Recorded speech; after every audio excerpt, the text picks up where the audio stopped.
रहस्यों से भरा अमेज़न जंगल ये अकबूझ पहेली की तरह है।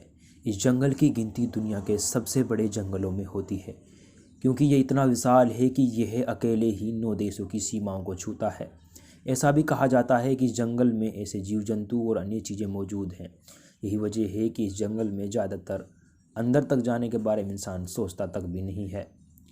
पेरू में मौजूद इस रहस्यमय नदी की खोज भूवैज्ञानिक आंद्रे रूजो ने साल 2011 में की थी। मयान्यू याकू नामक इस नदी की खोज की कहानी बड़ी ही दिलचस्प है, जिसके बारे में आंद्रे रूजो ने बताया कि दरअसल बचपन से ही रूजो ने ऐसी काल्पनिक कहानियों और नदियों की कहानियाँ सुनी रखी थी जो उन्हें आश्चर्य से भर देती थी, लेकिन जब उन्हें इस बात का बिल्कुल भी एहसास नहीं था कि ऐसी नदी सच में भी होती है। आंद्रे रूजो के मुताबिक जब वो बड़े हुए तो भी उबलती हुई नदी की कहानी हमेशा उनके दिमाग में रहती थी। वो अक्सर ऐसा सोचते थे कि क्या ऐसा संभव है।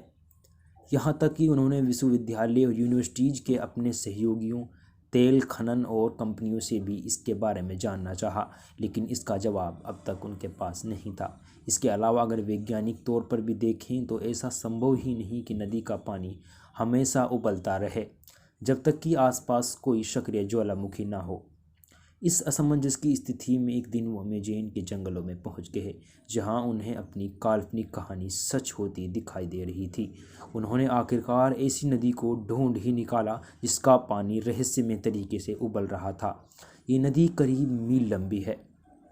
रूजो के मुताबिक इसका पानी इतना गर्म है कि इससे आप चाय भी बना सकते हैं। आंद्रे रूजो के मुताबिक अगर कोई इंसान या जीव इस नदी के उबलते हुए पानी में गिर जाए तो उसकी मौत भी हो सकती है। उन्होंने खुद के ही छोटे छोटे जीवों को पानी में गिरते देखा था जो तुरंत ही मर जाते थे। बताया जाता है कि नदी के पानी का तापमान करीब 80 डिग्री सेल्सियस रहता है। रूसो ने इस नदी के बारे में the boiling river and adventure and discovery in the Amazon नामक की किताब में भी लिखी है। इस किताब में उन्होंने नदी के रहस्यों के बारे में बताया है। उनके मुताबिक ये नदी प्रकृति का आश्चर्य है जिसका पानी रहस्यमय तरीके से उबल रहा है। इसके बारे में वैज्ञानिक शोध कर रहे हैं, लेकिन अब तक इसका पता नहीं